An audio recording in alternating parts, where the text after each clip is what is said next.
അപ്പോൾ ആര് വന്നല്ലോ, കൂടെ ഒരു ഇരുമ്പിൻ്റെ ചട്ടിയും കൂടി ഉണ്ട്. എന്താണാവോ ഇന്നത്തെ പരിപാടി? കാത്തു നിൽക്കണ്ട, വേഗം നമുക്ക് കാര്യത്തിലേക്ക് നടക്കാം. പിന്നെ അടിപൊളി ഒരു നെയ് റോസ്റ്റ് ഉണ്ടാക്കുന്ന വീഡിയോ ആണ് കേട്ടോ. കൂടെ അതിനേക്കാളുപരി ടേസ്റ്റിലുള്ള ഒരു ചമ്മന്തിയും കൂടെ കാണിച്ചു തരാമേ. ഇതിന് മുമ്പ് ഈ ഒരു ചമ്മന്തി ഇട്ടപ്പോൾ ആരോ ഒരാൾ കമൻറ്റ് ചെയ്തിട്ടുണ്ടായിരുന്നു ഇതിൻ്റെ റെസിപ്പി കാണിക്കാൻ. അപ്പം തുടങ്ങട്ടെ.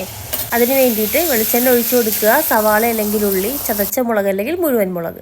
ഇനി ഇതിനകത്തേക്ക് വെളുത്തുള്ളിയുടെ ടേസ്റ്റ് ഇഷ്ടമുള്ളവർക്ക് ഇട്ട് കൊടുക്കാം. വേപ്പില നന്നായിട്ട് മൂപ്പിച്ചെടുക്കുക.